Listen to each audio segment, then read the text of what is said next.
Agora note, 82 começou a quinta geração. Foi quando eu fui batizado no Espírito Santo. 10 anos depois, Deus nos dá Joel para profetizar sobre o Brasil. Trigo, mosto e azeite. E Deus começa a mostrar o que é que significa. O trigo é a palavra é uma pessoa, a palavra é Jesus. O mosto, vinho novo, a embriaguez do Espírito, o azeite, a unção que quebra o jugo. E começamos a ministrar. Mas eu já estava na televisão, porque 89, Deus me joga na televisão. Aí você pergunta, como é que você entrou na televisão? O Jimmy Swaggart, quando voltei de África, ele estava no Brasil, 1 hora, na Bandeirantes, todo sábado. E houve um problema com ele, ele saiu. Eu chorei na frente da televisão. E disse, Deus, se eu tivesse dinheiro, eu entraria neste horário. Mas você faz oração às vezes, que sai da cabeça, mas não é bem o que você quer dizer.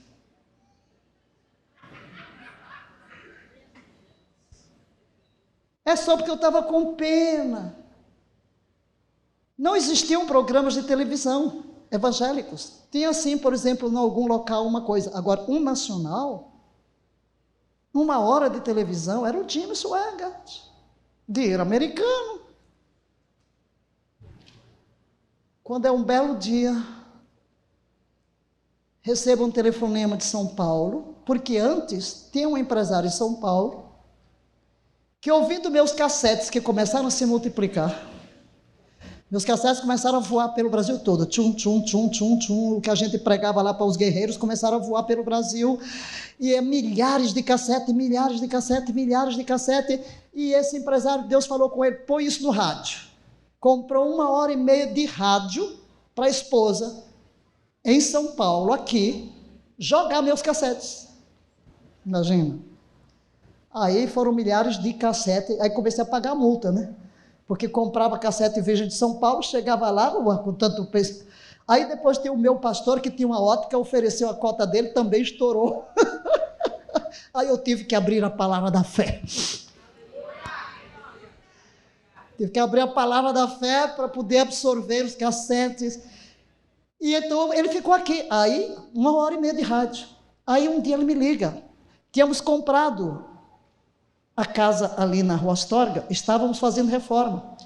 E nós, eu de carrinho, carregando pedra, tijolo, e Elane, né, a dentista, pegando os fios, a gente mesmo fazendo as coisas lá. E ele liga, Valnice, Deus disse que é para pôr esta mensagem na televisão. Eu digo, na televisão? Ele diz, Deus disse para eu tirar o dinheiro que eu gasto na Globo para publicar as minhas óticas Gardê e pôr esta mensagem. E eu pensei, misericórdia. Depois da semana ele liga. Eu disse, mas pastor, eu pensei que pelo menos você ia orar sobre o assunto. Eu disse, minha agenda está lotada, não sei o quê. Só que eu tenho algo comigo que eu não cancelo um compromisso. Para mim, palavra é palavra. Mas, de repente, houve um evento que a pessoa pediu para adiar, porque a minha agenda era lotada. Cada semana eu estava no lugar pregando avivamento. E aí me é oferecido uma viagem a Israel. Teria que sair de São Paulo. E a semana anterior também mudaram a data. Então Deus abriu na minha agenda. Eu tinha que ir a São Paulo. Eu me hospedei na casa dele. Ele foi contar o que aconteceu, o que Deus falou com ele. E antes de eu viajar, aqui na Igreja Batista da Lapa, ele chegou um dia, eu estava pregando, aí deu um papel e disse, ele chegou e mostrou na hora que eu ia entrando, olha aqui, assinei um contrato com a Bandeirantes, era a hora do Jimmy Swaggart.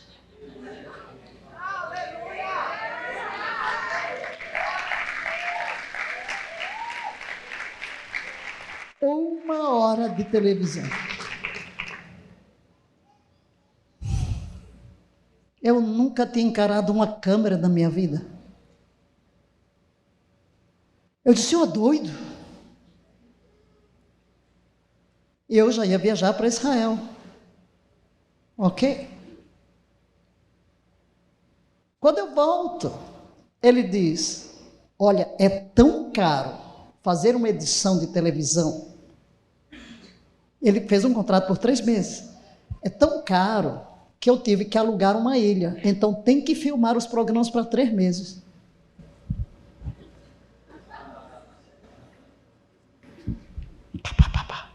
Para quem nunca encarou em uma televisão na vida.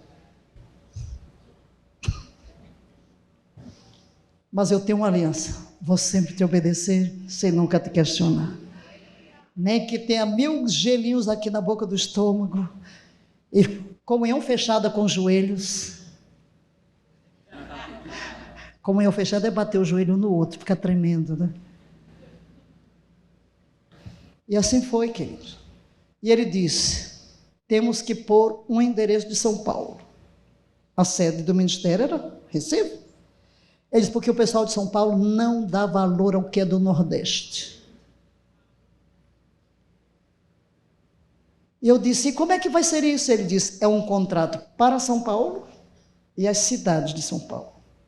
Ok. Saí daí e fui pregar em Salvador, dia 29 de junho de 89. Estreia. Olha o choque do Brasil, uma mulher pregando o evangelho 1 hora, brasileira na televisão. Olha o choque, todo mundo parou para ouvir. Uma doida apareceu aqui.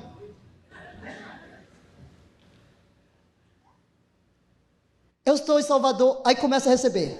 Entrou no Recife, entrou no Rio. De repente entrou no Brasil? Eu não entendo nada. Como é que o programa entrou em todo o Brasil? Não é só para São Paulo? Depois eu vim saber que cada lugar pode vender o horário, a repetidora. Mas se não tem quem compre, vaza da sede. Deus fechou o Brasil. Só pode ser. Porque fiquei de graça no Brasil inteiro. E o Brasil ouviu, parou para ouvir 1 hora de evangelho pregado por uma mulher. E depois disse que aquele era meu púlpito, então falei em língua na televisão, profetizei, fiz e aconteceu, pintei o 7 e bordei o 8.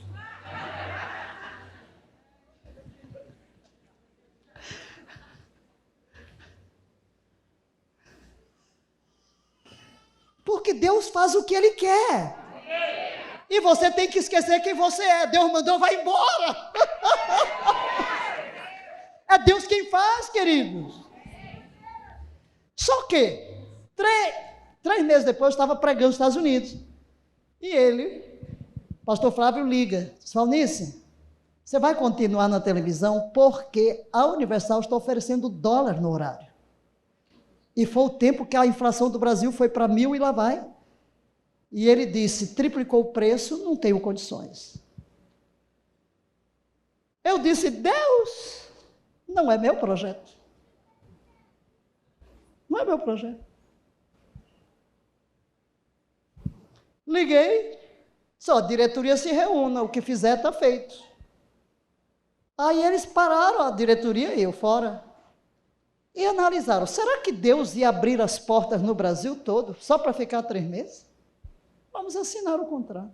E eu disse a Deus, vou dormir todas as noites. Onde está o dinheiro?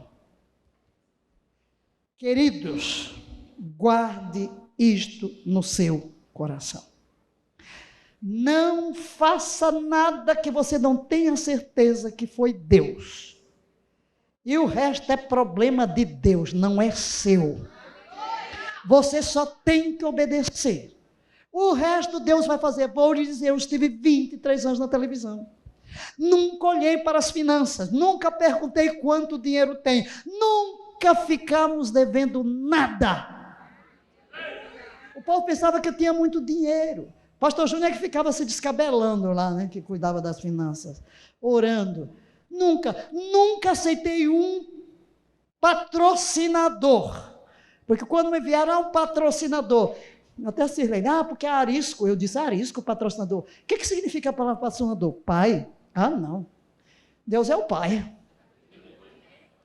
E depois, se você vai patrocinar, vou patrocinar Arisco? Eu fico combatendo os enlatados? Se eu aceitar o patrocínio da Arisco, eu perdi moral. Não posso falar, não. E ninguém nunca me viu. Olha, queridos, escuta o que eu vou dizer também. Escute aquele, não é isso, Ezequiel? O povo de fora aqui, meu Deus do céu, é uma pedição de dinheiro que eu nunca vi. Ninguém jamais me viu usando de mecanismo para arrancar dinheiro do povo. Nunca. Nem na televisão. Ninguém nunca me viu ficar lá chorando, porque tem que pagar, porque ajuda, porque dê R$1.000, porque... Nunca! Porque se é de Deus, Deus é o responsável. Deus é o responsável. Se Deus me manda fazer algo, compete a Deus prover, compete a me obedecer. Não tenho que estar dando mãozinha para Deus. Outra, não invente em criar projetos para se projetar, como se você tivesse que construir reinos pessoais. Porque aquilo que você inventa, Deus não financia, aí você faz pressão em cima do povo, e vai tomar dinheiro emprestado, e vai trazer peso para o povo, e depois até para você. Não foi Deus que mandou fazer isso. É você fazendo coisas que Deus nunca lhe pediu, porque aquilo que Deus pede, Deus é responsável. Eu falo de cátedra, de quem está numa jornada há mais de 50 anos, que já saiu de casa com 17 anos, dizendo, vou sempre te obedecer, sem nunca te questionar, e o resto compete a ti. Quando um missionário americano perguntou, por onde você vai? Vou para a África, o Brasil não tem dinheiro. Isso é problema de Deus, que eu vou. Ele até escreveu um artigo, é problema de Deus. E fui. E vim. Foi o tempo que Deus disse que me tirou do Brasil, foi só para me treinar na guerra, para me mandar de volta para a guerra, e a guerra não acaba nunca. Entende, queridos? Então Deus queria mexer numa geração esta. E quando Deus quer fazer algo numa geração, Ele vai levantar quem tem ouvidos para ouvir. Mas não é uma pessoa sozinha, não. Ele pode dar a voz para uma visão para mas Ele vai mandar uma multidão com você, porque através de uma equipe sempre que Deus vai agir. E Deus pega as coisas que não são para confundir as que são. Me mandou para o Nordeste, pegou nordestino, né? Tudo nordestino ali, guerreiro da primeira. Só tem guerreiro nordestino. Muito bem. E aí, é claro, teve que ser o endereço de Recife. O Brasil todo estava ligado. E aí Deus nos dá a televisão, 89. 92, então, 92, começa um grande mover. Diga, um grande mover. Diga, eu verei. Outra vez, em dimensão mais elevada, um grande mover do Espírito, de avivamento na minha geração, para cumprir a visão que Deus tem para o Brasil como nação ovelha.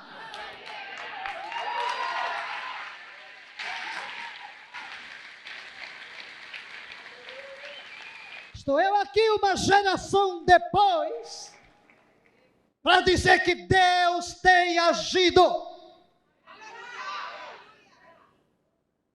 Eu vivi em igrejas em que toda quarta-feira tinha uma reunião de oração, mas ninguém esperava ver Deus respondendo às orações.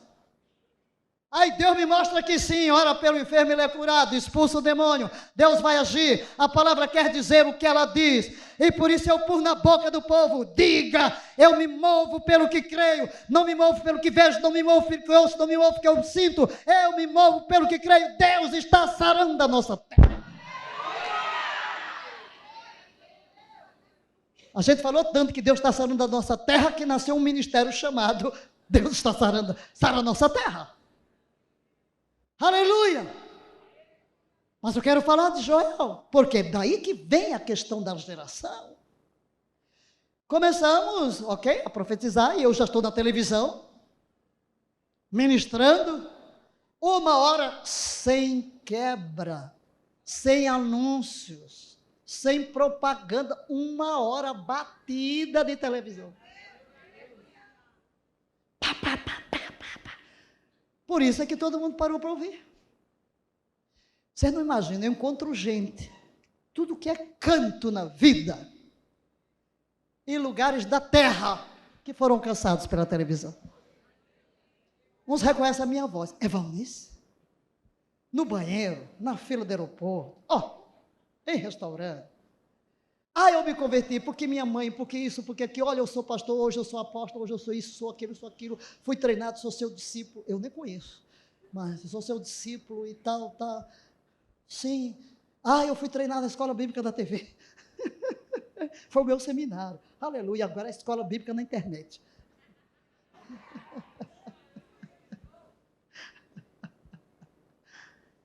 Mas queridos, 92 é um ano chave. Por quê? Porque Deus nos dá uma estratégia.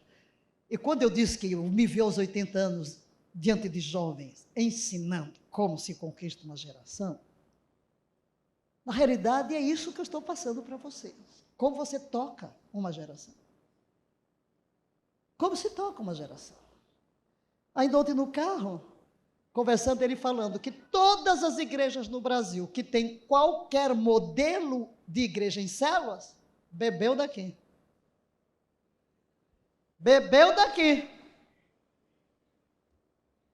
Deus me deu a responsabilidade de trazer a visão celular, de treinar, passar por encontros centenas e centenas de pastores. E qualquer que seja a versão, foi comigo a Bogotá, aprendeu a fazer encontro, pode chamar o que chama, revisão de vida, não sei o que lá, pode chamar grupo caseiro, seja lá o que for. Mas Deus tocou uma geração. Porque Deus não está interessado com métodos, não tem nada disso. Ninguém é dono de nada. Ninguém é dono de nada. O problema é que quando Deus dá uma coisa, você quer pôr Deus dentro da caixa e dizer que é seu. Esse é o problema, e achar que todo mundo tem que ser igualzinho. Não é verdade. Não é verdade. Há um mover. Ou quando você começa a fazer uma coisa, o povo quer ditar o que é que você tem que fazer. Querem me controlar? Não me controla, não. Agora isto, agora isto, agora isto, agora isto. Eu vou fazer o que Deus me manda. Meu primeiro chamado é um chamado profético para a nação.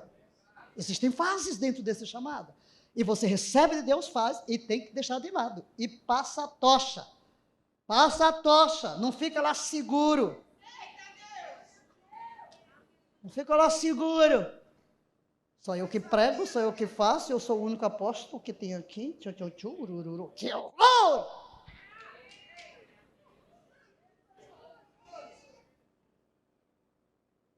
Aleluia. É uma visão para a nação. Nossa visão tem que ser a visão de Deus. E quando ele fala trigo, vinho e azeite, Joel, realmente ele nos deu uma chave. Aqui está uma chave. Tuas eiras, Brasil, se encherão de trigo. O que é o trigo? O trigo é a palavra revelada na unção do Espírito. O trigo é uma pessoa. Esta pessoa é Jesus Cristo. Então eu vou me levantar na minha geração e dizer: Palavra que uma pessoa entra agora em cada casa, em cada lar. Caiam por terra as fortalezas do diabo. De haver a terra e a sua plenitude, o mundo e aqueles que nele habitam. Todos os brasileiros, todos os habitantes desta terra pertencem a Jesus Cristo por direito de redenção, por direito de criação. E eu vou profetizar. Tuas eiras, Brasil, estão se enchendo de trigo. A palavra chega em cada casebre, em cada lar, em cada palácio do Planalto, a quem mora debaixo da ponte. Não ficará uma casa onde a palavra não chegará. Tuas eiras transbordarão de trigo, teus lagares, o mosto, o vinho do Espírito. O Espírito é derramado sobre esta terra. Toda a terra hoje prova o mover imparável do Espírito Santo de Deus. A trombeta está soando, Cristo Jesus está às portas, e o maior derramar do Espírito que a terra já presenciou está em movimento. Abram-se os céus, rasguem-se as cortinas, abram-se os corações e sejam incendiados por esse Espírito, embriagados neste Espírito, para se moverem nele. E a unção que despedaça todo jugo está sendo derramado sobre crianças, sobre jovens, adolescentes, anciãos, adultos. Não há limite. Deus levanta a igreja como um todo o corpo, como um só exército, posto em ordem de batalha, para tomar os reinos deste mundo e os entregar ao seu legítimo dono, porque eis que a hora se aproxima em que todo o universo ouvirá que Jesus Cristo voltou, que Ele colocou seus pés sobre o Monte das Oliveiras. Toda a terra saberá que Deus levantou um povo nesta geração, um povo de mãos erguidas, que usou a adoração como a sua maior arma de batalha, atraindo a glória, atraindo a presença, atraindo o poder de Deus para saquear o inferno e povoar o céu. Aleluia! Esta é a palavra profética para o Brasil e para as nações da terra. Por isso, em nossas igrejas, vocês encontrarão estes elementos como um sinal profético. Plantamos isto nos quatro cantos desta nação, em atos proféticos. Mas, queridos, neste ano de 1992, estava pregando na Igreja Batista em Campinas.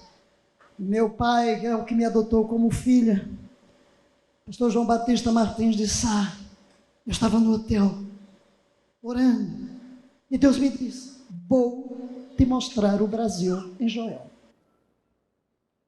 Ele já tinha nos dado este texto. Vou te mostrar o Brasil em Joel. E eu comecei a ler. E quando o Espírito vai falar com você num texto, algo que salta, não está na letra, mas há algo que salta dentro de você. E quando eu comecei a ler,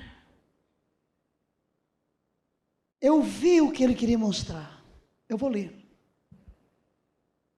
Prestem atenção, velhos.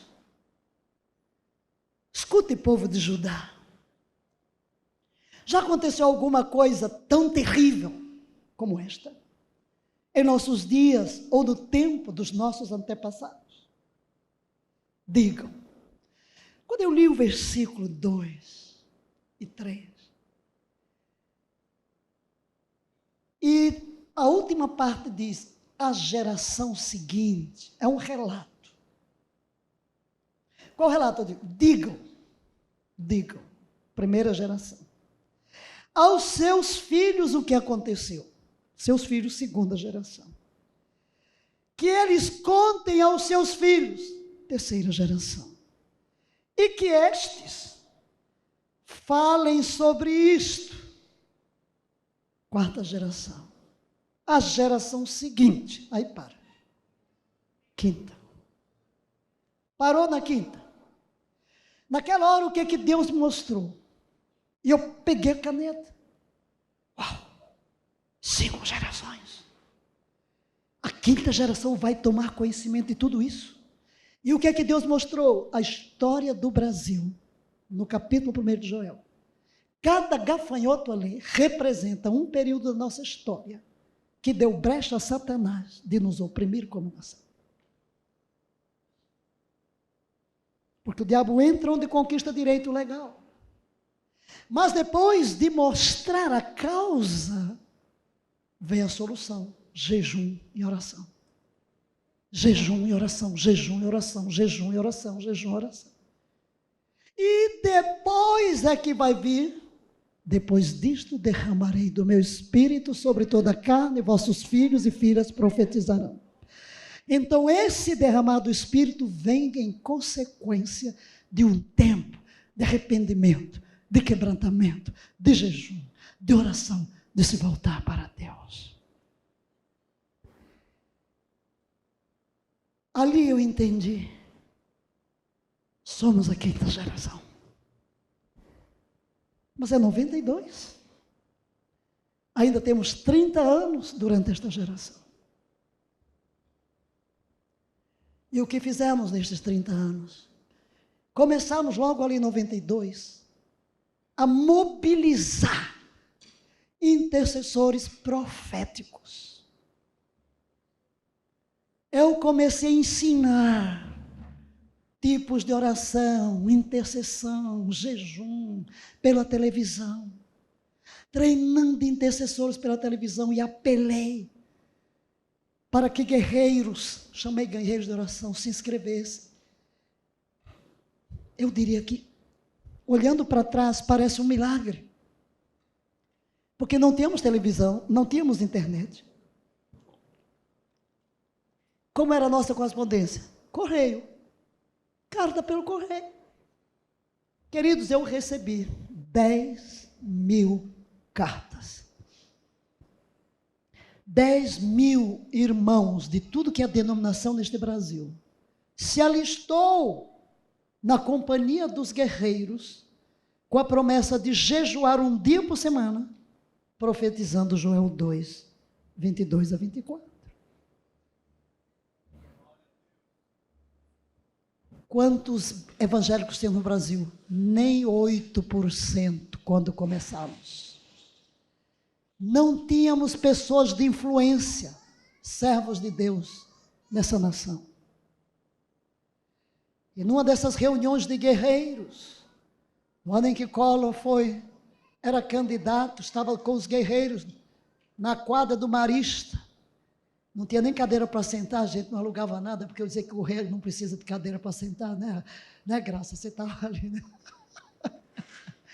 Eu pus essa tropa para marchar, a gente marchava, que era brincadeira, marcha,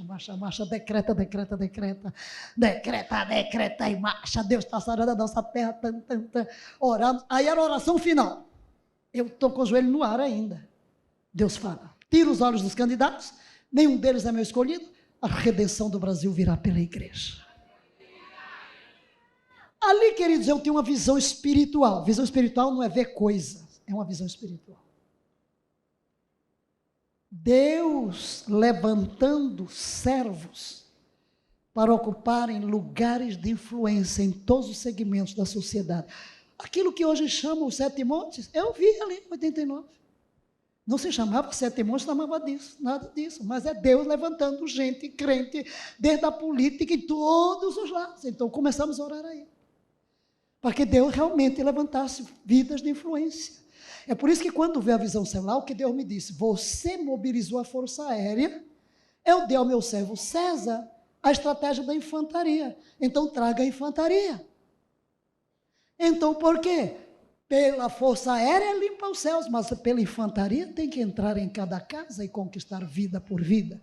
Por isso é que eu digo que ninguém brigue por modelos, seja G12, G3, G1, eu só digo assim, só não seja G0. Todo mundo tem que se reproduzir. Né? Chame célula, chame grupo caseiro, chame o que você quiser, porque métodos você muda cada dia que for necessário. Agora, princípios são invioláveis. Todos temos que fazer discípulos. Porque é a infantaria, indo à casa. Você limpa os céus para que se abram os céus. Certo? Então, o que ocorreu? Uma explosão no Brasil. Uma explosão.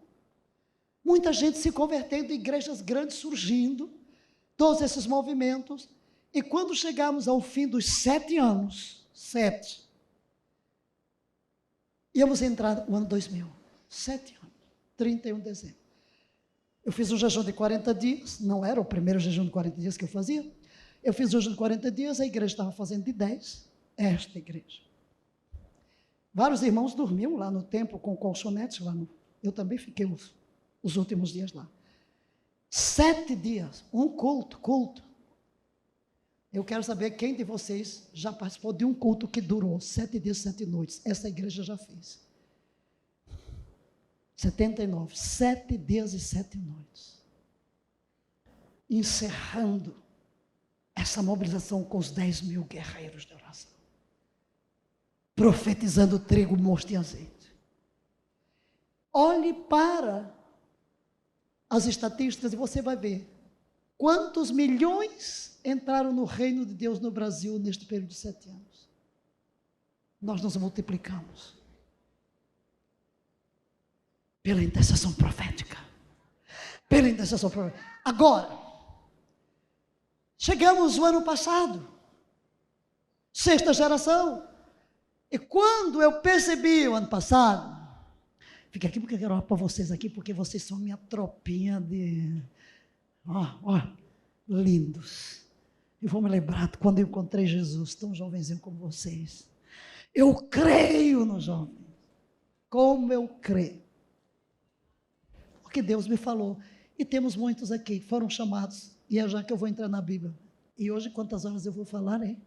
Nem sei que horas são. Não, porque eu vou falar o que é que o Espírito colocou em mim. Eu quero mostrar que Deus escolhe jovens, que Deus chama jovens, e que o chamado é mesmo aí, certo? É aí, porque eu estou aqui, antes que eu parta, eu quero ter a certeza que uma nova geração está firme na rocha. É por isso que eu ainda estou no batente. Mas notem aqui, Deus tem uma geração.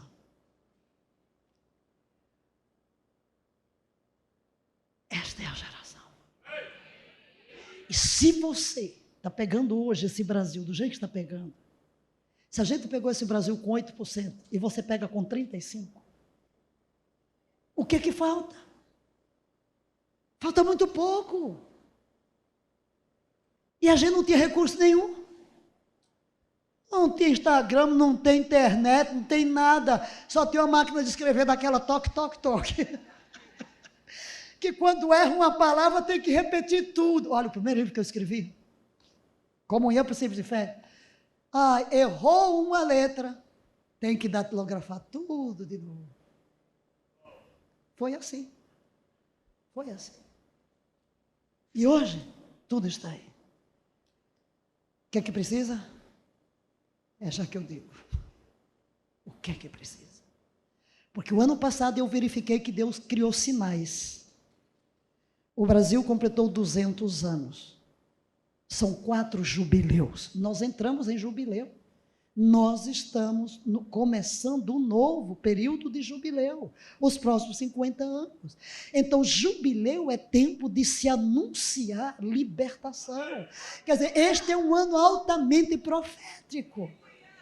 Não só no calendário divino, mas também no calendário nacional. É um ano de jubileu. E quando é que o novo ano hebraico, festa das trombetas, começou? No nosso 7 de setembro. Ali eu disse, começou a 6ª geração. Você é a 6ª geração. Aqueles, como eu, na minha idade, estamos também na 6ª geração, mas qual é o nosso papel? Passar o manto, passar a nossa experiência, treinar, que é o que eu estou fazendo. que é o que eu estou fazendo? Eu estou devotando a minha vida como prioridade absoluta, sem aceitar convites, sem nada. Eu estou trancado absolutamente num foco.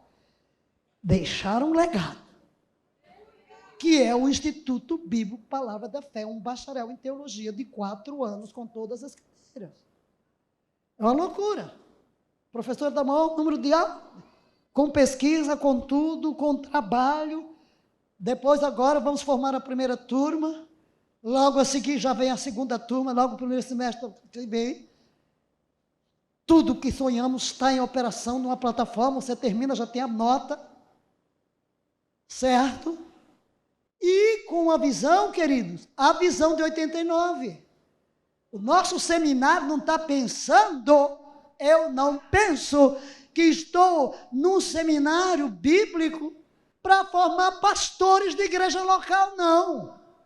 Essa não é a minha visão. A minha visão é formar obreiros nos 5 ministérios, no mercado e na área eclesiástica, toda a igreja, porque todos têm uma missão. É pastor de mercado, é apóstolo de mercado, é profeta de mercado, é profeta eclesiástico, 5 ministérios em operação. Essa é a minha visão.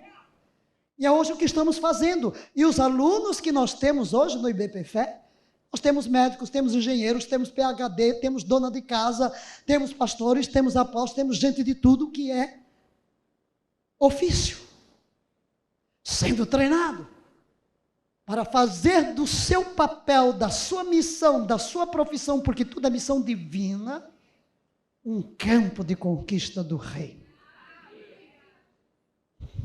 Um campo de conquista do reino. Por isso eu vejo lá minha filha na fé. Eu digo, é isso mesmo, olha lá, está com 100 dias, e é sempre ligada com as coisas de Israel. 100 dias, faltam 100 dias, lá vem ela com o projeto dos 100 dias. Todo dia ela está lá o versículo, fala do Espírito, da alma e corpo, lá vai. O que é que está fazendo da sua profissão um campo de atingir espírito, alma e corpo? Qual é a área dela? Bem, estética, só que ela já fez não sei, tantas pós que ela trata com uma medicina integrada, mas levando a importância do dentro para fora, do espírito para a alma e para o corpo. É minha aluna no primeiro ano, no IBPFé também. Então, queridos, esta é a visão que nós temos. E estamos aqui para dizer, você vai avançar com ela. Por isso, vou entrar numa segunda parte. Isso é para você saber por que veio essa sexta. Tem 40 anos. Jesus vai voltar antes? Não sabemos. Mas eu digo, esteja pronto, mão no arado. Se Jesus vier, hoje ou amanhã, Ele virá na nossa geração. Seja pelo arrebatamento, seja pela morte. Mas você só tem essa geração. Então não fique tão preocupado. Fique com a mão no arado. Cumpra a missão que Deus lhe deu. E quando Ele vier, você será pronto para ir, seja pelo arrebatamento, seja pela morte. Que agora o mundo está para perguntar, guerra de Gaza. Ainda tem muita coisa para acontecer. Não é o fim. Não é o fim. Quero lhe fazer uma pergunta. Pare e reflita. Quem é você? Por favor, verbalize. Aí. Feche seus olhos. E responda para si mesmo. Quem sou eu?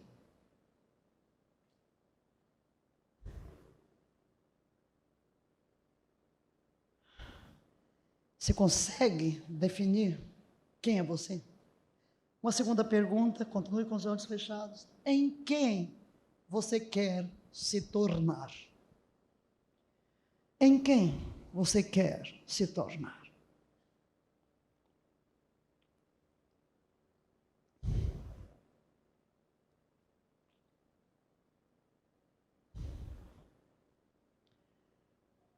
E uma terceira pergunta.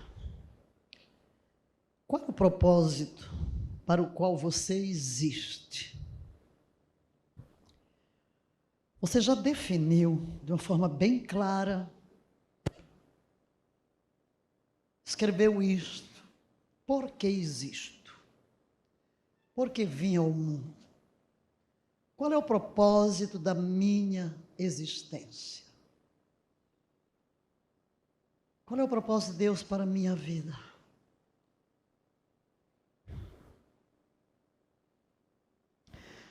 Espírito Santo trabalha em cada coração. Vem imprimir na mente, na alma, no espírito, uma visão clara do papel que cada um deve desempenhar em sua existência, do propósito para o qual cada um de nós existe. Aleluia. Queremos ler. Eu gosto sempre de projetar o texto. Hoje, como eu disse, não pude escrever. Mas eu joguei aqui, importei na versão BKJ. Quero ler alguns textos. O primeiro deles é no Salmo 139, 16. E gostaria que você repetisse, por favor, após mim. Pai, teus olhos viram meu embrião, e em teu livro foram registrados todos os meus dias, prefixados, antes mesmo que um só deles existisse. Vou ler para você esse versículo numa outra versão. Tu viste, na versão A Paixão, tu viste quem me criaste para ser, antes de eu me tornar eu, antes de eu ver a luz do dia. O número de dias que planejaste para mim já estava registrado em teu livro. Coloque no seu coração agora que você ainda estava no útero materno. E Deus escreveu tudo o que Ele queria para você ser e fazer. E a coisa mais importante da sua vida e da minha é descobrir o que está escrito lá. Cada dia, Deus, o que está escrito para o meu dia. Qual é o propósito? A coisa mais importante da nossa vida é essa, saber qual é o propósito de Deus para mim. Porque há tantas vozes, seu pai diz uma coisa, sua mãe diz uma coisa, o professor diz outra. Um faz um apelo, outro, mas você tem que descobrir o que é que Deus registrou lá. Quem Deus quer que você seja, quem Deus quer e o que Ele quer que você faça. Deus tem um plano. Deus tem um plano. Deus não vai chamar todos vocês para serem pastores numa igreja local, mas Deus tem uma missão para todos, cada um de nós, ser uma luz onde está e fazer da sua profissão, porque Deus dá talentos diferentes, seu campo de ação, de influência. Porque muita gente amarrou Jesus no púlpito e acha que Jesus está amarrado para o culto. Venha para o culto para se converter. Venha ouvir o pastor. Não, Senhor. A luz tem que ir onde as trevas estão. O sal tem que ir onde está a podridão. É reino, implantar o reino onde você está, na escola, no trabalho, na clínica, na universidade, na vizinhança. Ser luz nas trevas, no governo. Por isso, a visão de que todos os lugares de influência devem ser ocupados por servos de Deus. Isso faz a diferença. É para isso que existimos. Transformar uma sociedade. Tocar uma geração. Agora quero dizer algo, porque hoje eu estou pensando especificamente nos jovens, embora todos nós aqui temos uma missão, como eu disse, nós os mais velhos temos a responsabilidade de passar uma tocha, de educar e de continuar a nossa missão, porque enquanto estivermos na terra, enquanto houver uma alma para salvar, não terminou o trabalho. O próximo texto que quero ler está em Isaías 49, 1. Antes de eu nascer, diga, Yahvé me escolheu e me convocou desde o ventre de minha mãe. Ele pronunciou o meu nome.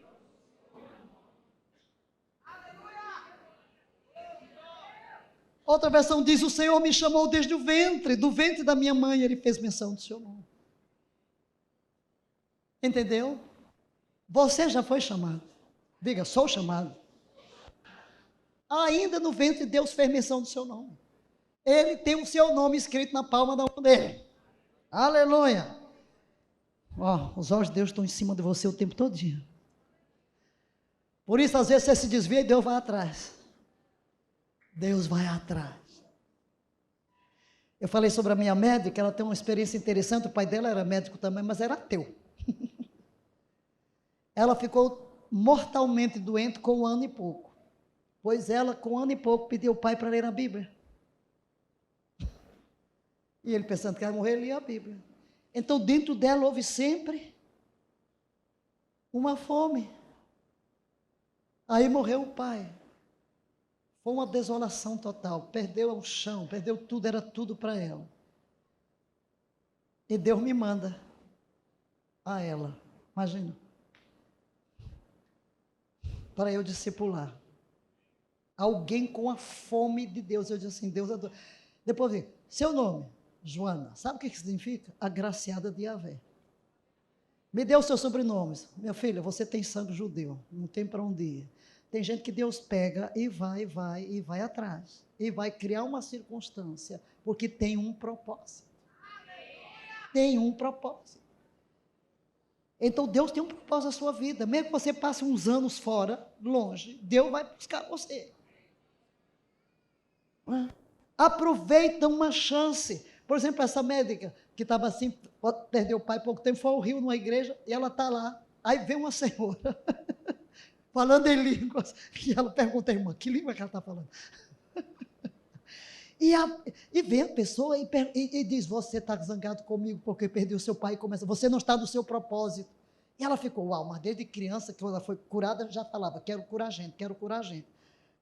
Ela ficou tão propósito, porque ela tinha deixado até de orar, de ler a Bíblia, apesar do pai ser ateu, mas ela tinha temor a Deus, porque queria ler alguma coisa da Bíblia. Quando o pai morreu, perdeu, aí vem essa senhora, primeiro dia que ela entra num culto lá, que a irmã levou, lá numa igreja, e chega junto dela e fala, e anuncia, e o propósito. E eu estou em São Paulo, vou para o Google, e escrevo, quem é o melhor dermatologista de Brasília? Aparece a foto dela recebendo um prêmio. Não vou contar a história, mas no dia que eu chego lá, a primeira coisa que ela fala, jejum. Eu senta. Por quê? Porque ela queria, vou jejuar. Qual é o propósito? E a primeira coisa que ela foi me perguntar, qual é o propósito? Como a gente descobre o propósito? Como a gente descobre o propósito? E agora ela só fica dizendo, descobri que eu não estou no propósito. Então, tudo que ela quer fazer é o propósito. Eu disse, mas você também atirou para todos os lados, é podcast, é 100 dias, e agora... Porque esse é o propósito. Porque esse é o propósito. Esse é o propósito. Porque Deus vai atrás. Deus tem um plano. Deus quer que você seja luz, seja médico, seja engenheiro, seja professor, seja dona de casa, seja comerciante. Você vai cumprir a missão nesta 6ª geração, porque Deus quer entrar em cada casa, Deus quer entrar em cada lar, Deus quer entrar em cada cidade. E antes você ainda estava lá, Deus chamou você pelo nome. Diga, sou chamado. Não vai esperar que Deus vai chamar. Deus vai dar tarefas, mas o chamado você já tem. Deus vai dando diferentes tarefas em tempos da sua vida. Porque às vezes é uma coisa, depois é outra, depois é outra. Certo? Deus me chamou para a África, depois manda para o Brasil, manda fazer isso, depois manda fazer aquilo.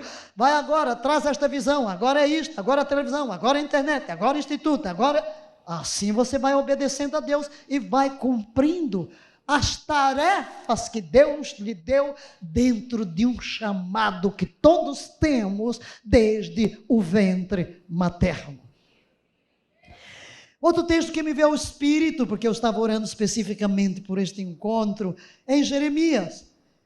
E mostrando o quê? Que Deus chama lá no ventre, que Deus fala na infância, na juventude. É aí que começa tudo. É aí. Jeremias 1, 4 e 5. Antes mesmo de te formar no ventre materno, antes de te formar, eu te escolhi. Diga, Deus me escolheu. Antes de eu ser gerado. Quando Deus me levou a uma experiência, eu estava num jejum em Campos do Jordão, por 30 dias. E ele disse, quero falar contigo, e me trouxe esse texto de Isaías 49, eu fiz um estudo, mas passados alguns dias ele disse, numa madrugada de novo, ele disse, você não viu o que eu quero mostrar. Aí foi diferente, eu passei umas horas para conseguir ler 3 versículos, porque ele me levou de volta, é como se eu me tornasse testemunha da minha concepção. E uma coisa que ele me disse foi, eu escolhi a semente que te deu origem. Então, antes do ventre materno, eu te escolhi. Eu escolhi a semente. Por que você é tão esquisita? Sim, eu fui uma criança esquisita. Nem esperei a parteira, já nasci. Nasci e achava que era. Já nasci sozinha. Me contaram, minha mãe contava. Estava na fazenda do meu avô, ela esperava que eu nascesse em agosto, 16 de julho sentiu contrações, falou para o meu pai, parece que eu vou dar à luz. Ele disse, qualquer coisa chama. Mas ela não chamou. Depois eu perguntei, por que a senhora não chamou? Eu pensei, não vou chamar não. Mas eu só perguntei isso por causa dessa experiência que eu tive, do jejum. Porque eu fui vendo aí, na hora que eu ia nascendo, eu verbalizei um protesto, que eu não sabia que tinha. Eu disse, eu nasci sozinha, nem meu pai estava lá. Eu tive um trauma com meu pai, antes dos 4 anos. E foi nesta hora que ele disse, não, eu removi a todos para impedir que a herança espírita da tua família te fosse transmitida pela imposição de mãos. Eu removi a todos, eu mesmo te recebi e ali te desposei. Quase morro de chorar. E ele foi me levando passo a passo na minha vida, o senso de pertencer a Deus, meu Deus, eu saí dali para falar no encontro de jovens sobre verdadeiros adoradores. E eu entendi que isto não era só para mim, Valnice, é para cada um de nós. Antes que fosse gerado, eu escolhi a semente que te deu origem. Então eu fui uma criança assim. Toda. O meio não me atingiu. Não queria usar roupa sem manga. Quando eu ficar adolescente, todo mundo tem que dançar. Eu digo, não, eu não, isso é do diabo. Quero ser santa.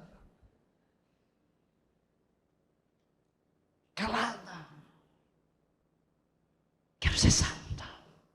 Só não sabia que era tão fácil. Mas porque Deus tem um propósito para cada um de nós. Então, as marcas que você vai se manifestando é por causa do propósito único. Diga, eu sou único. Então, não imite ninguém, você tem que ser a melhor versão de si mesmo. Deus não quer que você imite ninguém. Deus tem algo especial para você que ninguém vai fazer. Só você é como você foi feito para ser. Só você pode fazer o que você é capaz de fazer, ninguém mais. Cada um é uma peça única e o todo se completa com o que Deus quer fazer na terra. Então aceite-se, porque Deus o aceita como você é. Você não é aquilo que as pessoas dizem que você é, o que Deus determinou que você fosse. No ventre materno, te conheci. Meus queridos, Deus levanta em cada geração líderes, pontas de lança, de caráter exemplar e de uma integridade inquestionável. Hoje Deus quer que cada um aqui, servo de Jesus Cristo, se levante nesta sexta geração com um caráter exemplar, com uma integridade inquestionável, porque a força do seu testemunho marcará a sua geração. Você vai ser respeitado. As pessoas olharão para você e desejarão ser como você é, ter o que você tem.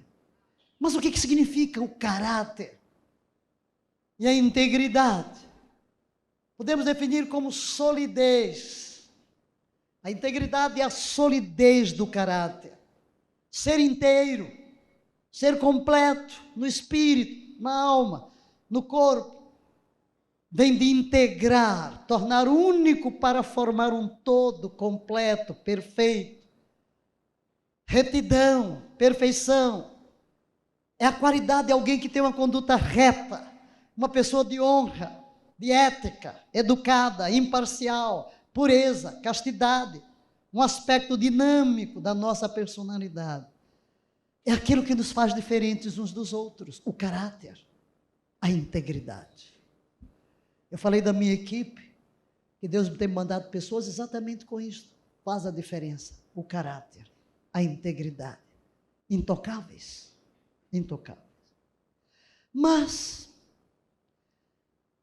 pelo meu coração passaram algumas figuras, que na juventude, na infância ou no nascimento, foram marcadas com um chamado para tocar uma geração. E com certeza você vai se encaixar em alguns ou um. E vou começar com Moisés. Deus precisava em sua geração de um libertador.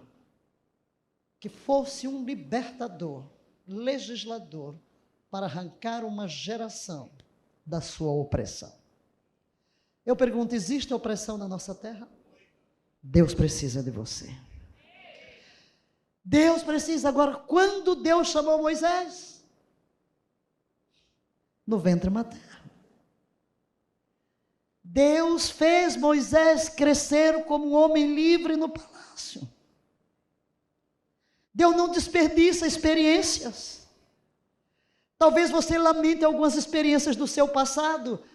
Eu tenho uma frase que eu faço todo mundo decorar. Deus, na sua economia divina, não permite experiências desnecessárias. Mas no meio de todas elas, está forjando em nós uma identidade apropriada para cumprir o 100% que Ele tem para a nossa vida. Quer dizer, eu tenho que passar por estas experiências.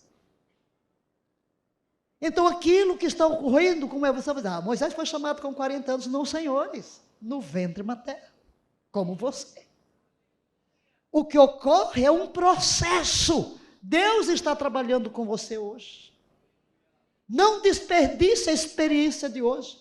Não desperdice as oportunidades que Deus está lhe dando hoje. Deus está trabalhando em você, mesmo que você não perceba. Deus está no trono dele, não se ausenta e trabalha no turno da noite, enquanto você está dormindo. Moisés. É tão interessante, porque o que ele manifestou no seu caráter, um intercessor a toda prova, que diz a Deus, se tu não vais perdoar este povo, risca o meu nome. Deus quer levantar hoje intercessores desta natureza, que se identifica tanto quanto esta nação, que diz, Deus, eu não aguento. E a intercessão de Moisés salvou uma nação inteira. A sua intercessão será um segredo nesta geração para salvar esta nação. Porta-voz de Deus. Será que esta nação não está precisando de bocas proféticas? Diga: eis aqui, Senhora minha. Serei uma boca profética para a minha geração. Serei um porta-voz da tua palavra. Mas também Moisés foi um receptor da revelação. Estou falando das marcas de um homem que você vai ver a história lá no fim, mas que começou ainda no ventre materno.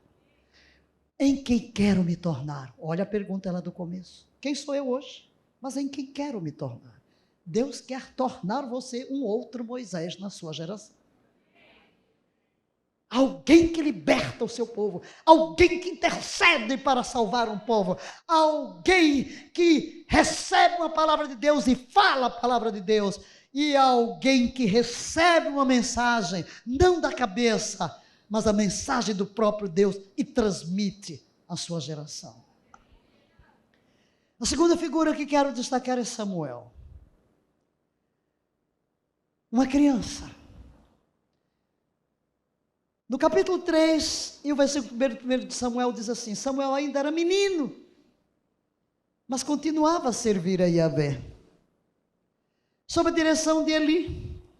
Naquela época, raramente Yahvé falava aos seus servos, e as visões haviam se escasseado muito. Aqui está uma criança. Note o texto que lemos lá no Salmo 139. Ainda no ventre materno, já escreveste: em quem eu deveria me tornar? Quem eu deveria ser? Aqui está o menino, é uma criança, mas já está escrito que ele seria um profeta. Ali estava escrito que ele se levantaria numa geração onde o próprio sacerdote se desviou. Ali está alguém que seria um impartidor de unções. Foi ele que ungiu Saul, foi ele que ungiu Davi. Deus quer que você se levante também nesta geração e tenha ouvidos como Samuel para escutar a Deus, para ser diferente na sua geração, para ser uma voz profética, mas também para ser aquele que transmite a outros a unção divina, porque está conectado com o trono, e Deus vai lhe enviar, porque todos nós temos que nos reproduzir. Ainda jovem,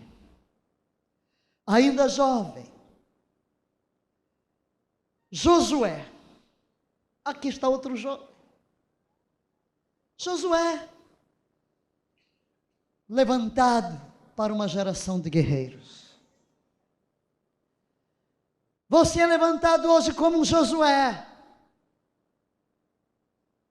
Uma coisa impressionante que foi o texto que eu registrei para identificar Josué, porque não estou fazendo um estudo sobre cada um, mas pensando em vocês na sexta geração, como alguém que Deus está levantando para marcar esta geração com um aspecto da obra de Deus.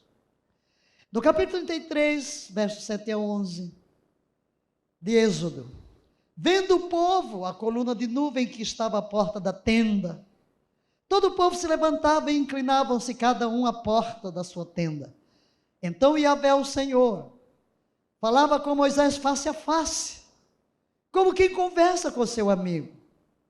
Depois Moisés retornava ao acampamento. Contudo, o jovem Yehoshua ben Nun, Josué, filho de Nun, que servia a Moisés como seu auxiliar, não se ausentava da tenda. Porque esse jovem recebeu o manto de Moisés. Porque esse jovem cumpriu o que Moisés não pôde cumprir. Moisés conduziu o povo até o limiar da terra, mas não foi Moisés que levou o povo à conquista e à posse. Foi Josué. Mas por que Deus escolhe este jovem? Porque ele é um discípulo fiel que busca beber da mesma fonte do seu discipulador, que serve ao seu discipulador com integridade, que está a seu serviço em todo tempo, fiel, que busca a revelação que o seu discipulador tem. Quando Moisés subiu ao monte, lá vai Josué atrás dele e sobe o monte. Se Moisés está jejuando, Josué está jejuando. Moisés entra na tenda, entra e sai, mas ele não sai da tenda. Ele fica ali à disposição do seu discipulador. Ele capta o espírito apostólico que está sobre o seu discipulador. E por isso Deus o levanta para completar a obra que Moisés não pôde completar. É o leva à conquista. Sim, queridos, nós, eu, outros apóstolos, outros anciãos que estamos aqui, nós estamos vindo de longas batalhas, duras pelejas, mas não levaremos toda a nação ao cumprimento da tarefa, mas vocês que assumirem o espírito de Josué, de receber do que recebemos, de estar ao nosso lado, de beber da mesma fonte, de se submeter, vocês levarão esta geração à plena conquista, porque o caminho já foi traçado. Moisés levou até o limiar, venceu todas as batalhas, todos os milagres foram manifestos, sim, e vocês estão também no limiar do cumprimento da obra de conquista desta nação. Um jovem, como jovem, capta uma visão. Mas quero trazer agora Davi para uma geração de adoradores. Achei a Davi, meu servo. Coisa mais linda.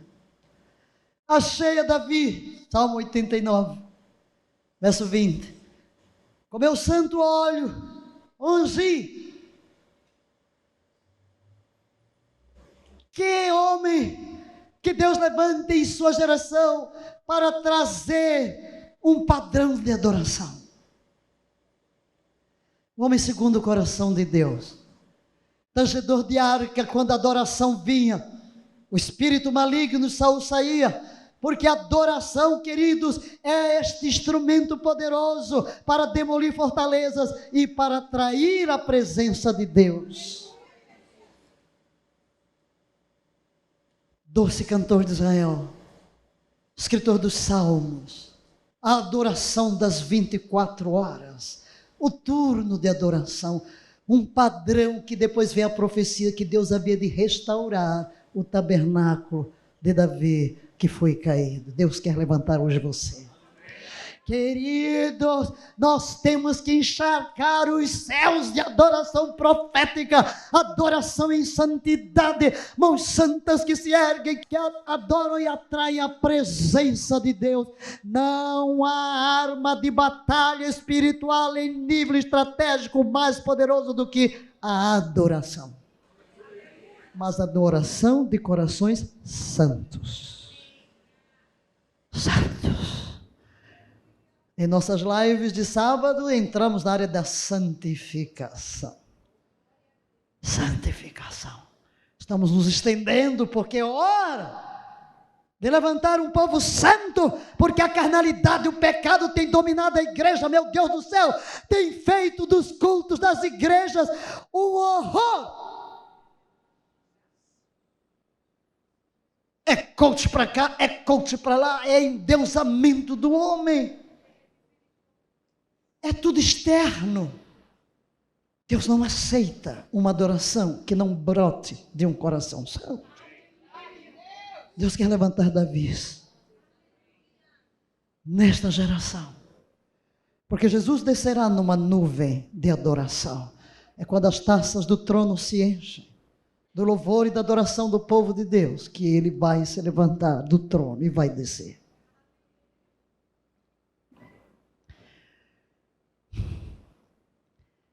Um outro jovem,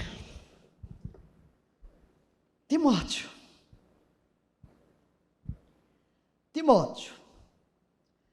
Se eu pego um Davi, eu poderia falar muito de características dela como um conhecedor da aliança, por isso enfrenta Golias, como um guerreiro destemido. Mas quero deixar só com o adorador. Timóteo, uma geração implantadora do reino de Deus. Um jovem. Mas novamente você vai ter um jovem que é sucessor do apóstolo Paulo, que continua a obra do grande apóstolo, ajudando as igrejas, implantando as igrejas. Não temos livros contando a sua história, mas sabemos da sua fidelidade. Paulo está às vésperas da morte e escreve a sua carta com que carinho: meu filho amado, meu filho querido. Olha a marca de quem pode ser um implantador do reino, debaixo do poder e da unção apostólica. Fiel. Companheiro de Paulo em toda hora, com ele viajando, ouvindo, recebendo instruções, sendo submisso a Paulo, indo onde Paulo mandava, recebendo orientações de Paulo, seguindo seus conselhos, nas pegadas do seu discipulador. Não queira ser independente. Muitas vezes o jovem hoje está pensando que pode tudo sozinho. Não, senhores, ninguém pode nada sozinho. Ninguém nasceu aqui correndo, todo mundo foi gerado no útero materno, foi bebê, dependente, e a nossa dependência de Deus tem que ser permanente, e Deus estabeleceu líderes para nos formar, líderes para nos mentorear, líderes para nos proteger. Mas aqui também está um jovem, Deus confiando em jovem. E uma palavra, o versículo que selecionei em relação a ele, Paulo diz assim, 1 Timóteo 4,12, ninguém despreze o fato de ser jovem. Ninguém despreza o fato de ser jovem. Mas procura ser exemplo para os fiéis. Um jovem pode ser exemplo? Pode. Você pode ser exemplo. Não pensar, eu sou um jovem. Não. Eu sou uma criança. Não, porque é Deus quem vai usar você, é Deus que vai falar pela sua boca. A maturidade não tem nada a ver com a idade cronológica, tem a ver com a sua experiência. Torna-te o exemplo para os fiéis na palavra, no comportamento, na fé, no amor, na pureza. Aqui está um discípulo de confiança, e por isso ele é um sucessor. Você é um sucessor da 5ª geração. Aquilo que recebemos, passamos para vocês. E vocês irão muito mais longe. Porque vocês têm uma grande herança.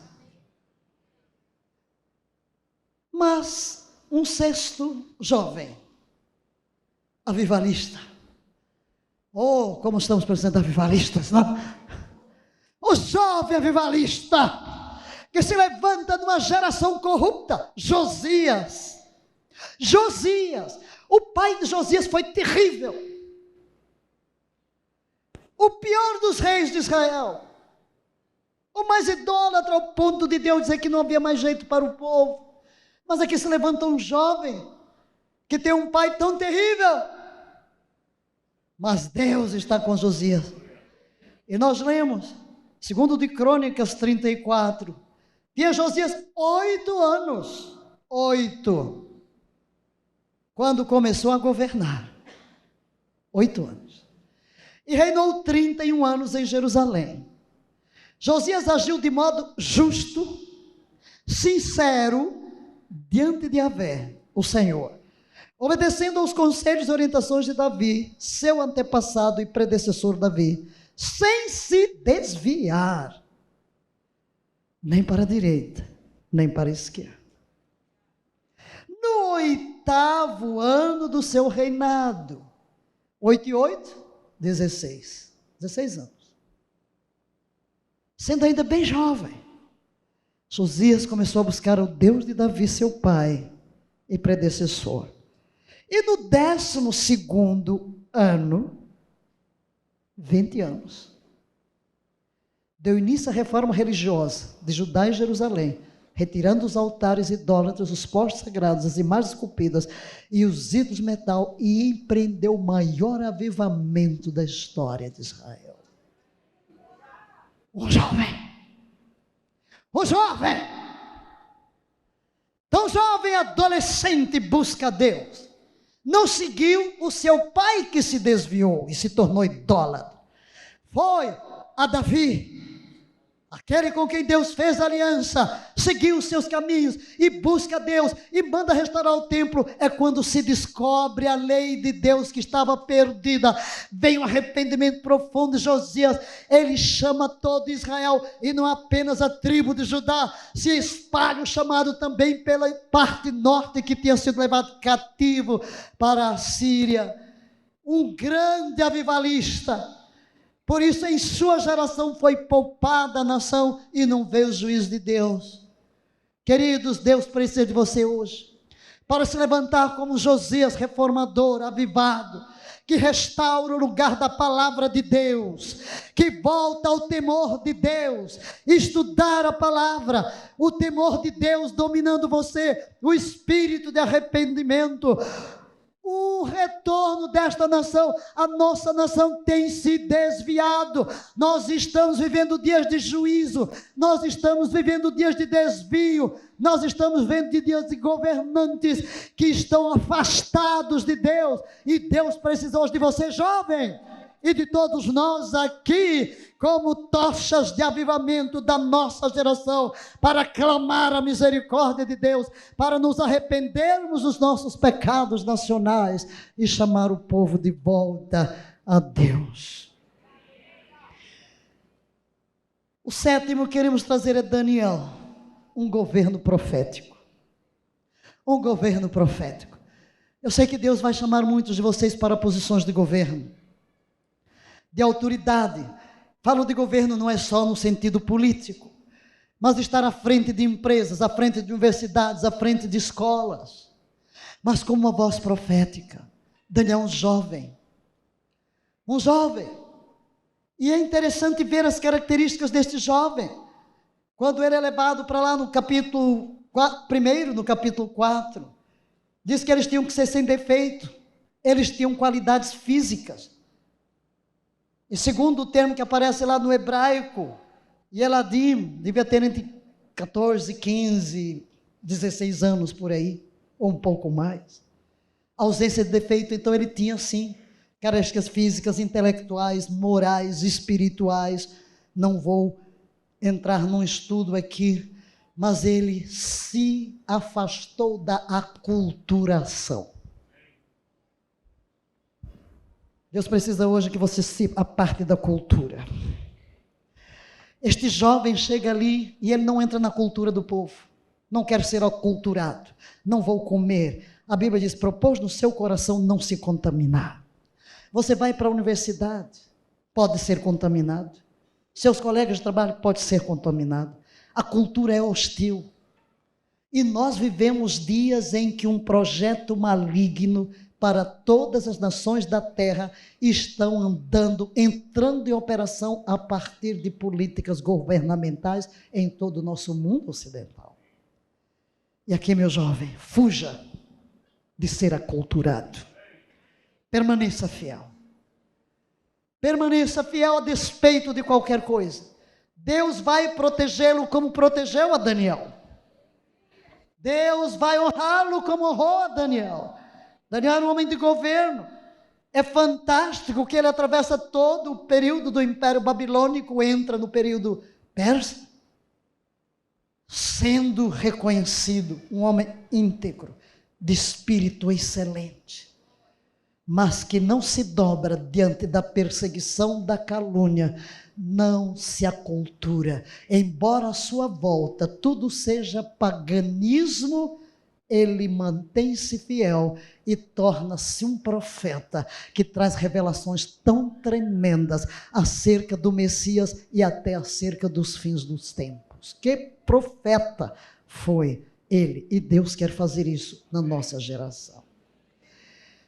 Mas eu coloquei apenas 8, porque 8 fala de recomeço da nova geração. 8 é um novo início. João, o jovem João,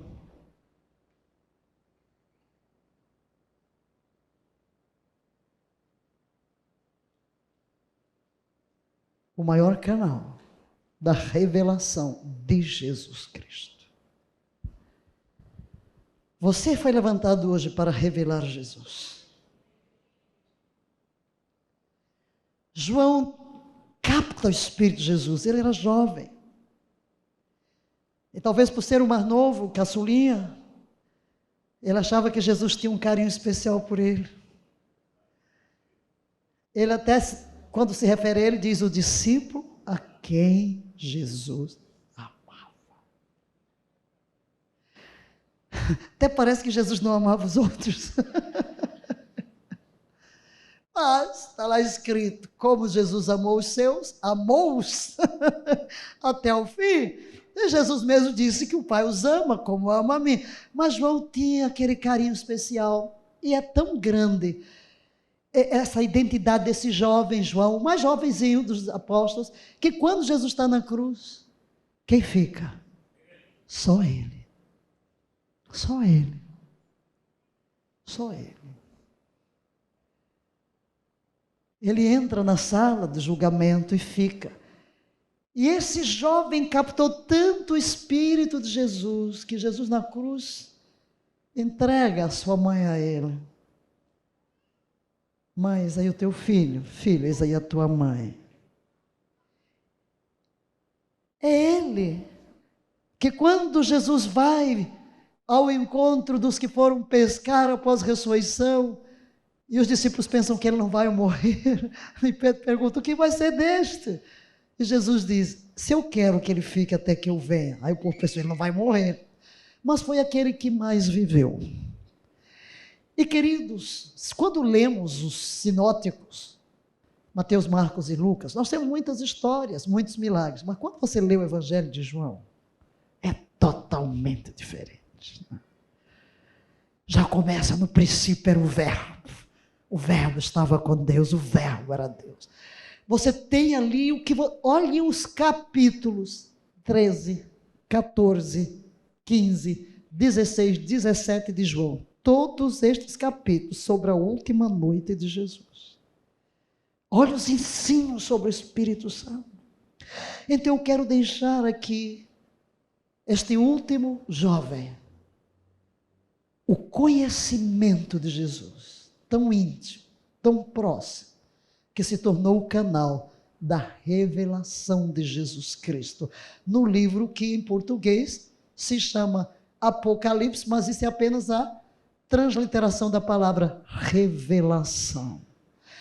Deus quer levantar você nesta sexta geração para revelar Jesus. Você vai andar tão perto de Jesus, você vai amar tanto Jesus, que vai dizer, eu sou discípulo a quem Jesus ama. Ele me ama, ele me ama. Você pode bater no peito se Jesus me ama. Eu sou discípulo a quem Jesus ama. Sim, você é o único. Ele olha para você como o único. Eu sou discípulo que Jesus ama. Eu sou apaixonada por ele, mas ele também é apaixonado por mim.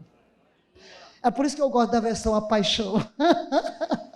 É por isso que toda manhã lá sai a meditação, porque eu amo essa maneira poética, romântica de se dirigir a Jesus. Se bem que quando eu liberei as meditações sobre cantares, teve gente que disse, eu não tenho coragem de dizer que beijo Jesus. Pô, beije mesmo, filho. A palavra proskeneu é beijar. Beija Jesus. Ninguém adora de longe. A adoração no Novo Testamento é de perto. Deus busca beijadores, né? Aqueles que o beijam, que abraça, que vem, que sente o amor, que está próximo, que sente o bater do coração. E porque eu amo, porque vivo com ele, porque comungo com ele, porque ando com ele, porque o amo apaixonadamente, eu posso revelá-lo à minha geração, eu posso pregá-lo, eu posso falar dele, eu posso dizer que verdadeiramente ele é real, ele é Deus, ele salva, ele cura, ele liberta, ele transforma, ele supre suas necessidades, ele cura suas feridas, ele é tudo quanto o seu coração mais deseja. Sexta geração, coloque-se de pé. Aleluia. Coloque-se de pé. Você está aqui porque Deus o chamou, Deus o marcou, e você vai levantar uma tocha. Por isso repita após mim: Pai, graças te dou por estar vivo hoje nesta geração. Sou herdeiro de uma herança tão rica dos que vieram antes de mim. Eu hoje recebo tudo que deste à quinta geração, que por sua vez também começou com o legado da geração anterior, geração após geração, porque tu és um Deus das gerações. A revelação tem crescido, teu reino tem se expandido, e eu hoje, consciente de que sou parte de um destino glorioso, tomo esta tocha, abraço a missão de cumprir o que ainda resta para a próxima geração. Eu recebo bênçãos, lições, vitórias, também lições de guerra, e a certeza de que, como foste com a quinta geração, também o serás na minha geração. Pai, eu me rendo sem reservas nas tuas mãos, para ser na minha geração um referencial, um agente de libertação, um agente de avivamento, um agente de transmissão da palavra profética, um agente de conquista, um agente do sopro do avivamento, para ser a tua voz, para ser canal do teu Espírito. Eu me abro, Espírito Santo, ao teu mover. Eu recebo tua chama viva dentro de mim. Usa-me, tens liberdade, faz de mim o que queres que eu seja. Completa em mim a obra transformadora da imagem de Jesus. Espírito Santo, quero ir contigo até o fim. Como usaste a Jesus, usa-me. Como vivias em Jesus, e ele se movia na terra como filho do homem, eu te ofereço meu corpo, minha alma, meu espírito, para que vivas a vida ressurreta do Senhor Jesus em mim e através de mim, na minha geração, sendo luz nas trevas, sendo uma voz profética, sendo um canal transparente, através do qual tu arrebanharás a minha geração para o teu reino. Oh, aleluia. Levante as suas mãos e renda-se a Ele. Comece a adorá-lo. Olhe para Jesus agora. Olhe para Jesus. Ele olha para você e diz: posso contar contigo? Posso contar contigo? Tu podes chorar as minhas lágrimas por esta geração. Tu podes te levantar como Moisés e ficar na brecha a favor desta nação, ser um intercessor profético. Tu podes te levantar com uma voz profética, como um Samuel na sua geração, como um Josué conquistador, como um Davi adorador. Tu podes te levantar hoje como o apóstolo João, que vive perto de mim, com amor ardente.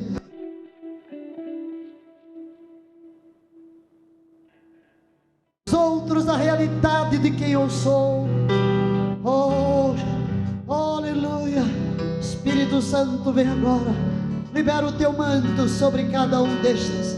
Nesta geração, toma esta geração agora. Eu clamo nesta hora, e daquilo que tu nos deste, daquilo que tu deste à quinta geração, no Brasil e em todas as nações da terra, porque tu tens levantado nos últimos tempos um povo armado, um povo posto em ordem de batalhas. Tu tens levantado vidas que erguem adoração, que erguem intercessão em toda a terra hoje. Neste ano de 2023, nós podemos ver que são milhões em toda a terra, e por isso nós clamamos que agora este manto que já tocou na quinta geração a todos nós, venha e seja ainda mais forte, seja ainda mais pesado sobre esta sexta geração. Meu Deus, todos os adolescentes, todas as crianças, todos os jovens sejam agora possuídos pelo teu Espírito. Eu libero na autoridade do Senhor Jesus Cristo, na autoridade profética e apostólica, o manto pesado de unção, de poder, de autoridade sobre esta nova geração, para a conquista, para o avivamento, para a evangelização, para a influência transformadora em posições de governo, de educação, de economia, na mídia, no entretenimento, nas artes, nas famílias. Que esta geração se levante, estes jovens, para estabelecer famílias referenciais, famílias santas, onde o teu altar está erguido, famílias que resistem ao mal e às trevas, famílias que estão tão tomadas pela tua presença, pela tua unção e pelo teu poder, que não sejam tragadas pelas políticas de governo, pelas influências malignas que tenta trazer por terra os valores do cristianismo. Meu Deus, no meio de todo o ensino falso, nas universidades, nas escolas, em nome de Jesus, em toda a orientação governamental, em todas as leis que afrontam a tua santidade, que esta geração seja forte, seja intocável, como teu servo Daniel não se deixou aculturar, que esta geração não aceite esta cultura maligna que está percorrendo toda a terra, mas que leve a cultura do reino, mas que seja uma influência positiva. Torna esta geração ousada na defesa dos valores da sua fé, na defesa do seu chamado, no cumprimento do seu propósito, onde quer que estejam. E que esta geração possa ver a tua glória numa nova dimensão. Vem agora a tua glória, Deus triuno, e envolve a cada um nesta hora. Receba este manto, receba este manto. Deus o levantou, Deus a levantou para fazer diferença nesta geração. Aleluia. Pai, agora eu obedeci a tua palavra, quero colocar o teu nome indizível, com o que significa que dos teus atributos redentivos flua agora para o coração de cada um destes filhos e filhas. Levante a sua mão, receba a bênção, sabendo que atrás do nome de Yahvé está toda a sua revelação redentiva. Yahvé Jireh, o Deus que tudo provê na sua vida. Yahvé Shama, o Deus que está sempre presente todos os seus dias. O Yahvé Roi, seu pastor que o apacenta, que apacenta em todo o tempo. O Yahvé Tzidkenu, que a sua justiça, o inimigo não pode acusá-lo, porque a justiça de Cristo está sobre a sua vida. O Yahvé Rafa, que traz uma cura para o seu espírito, para a sua alma, para as suas finanças, para a sua profissão, para os seus relacionamentos. O Senhor que te cura. Yahvé Sabaoth, o Senhor dos exércitos, aquele que trava as batalhas em seu favor. Sim, que Yahvé te abençoe e te guarde. Que Yahvé faça resplandecer o seu rosto sobre ti e tenha misericórdia de ti. Yahvé sobre ti levante o seu maravilhoso rosto e te dê o seu shalom. Amém, amém e amém.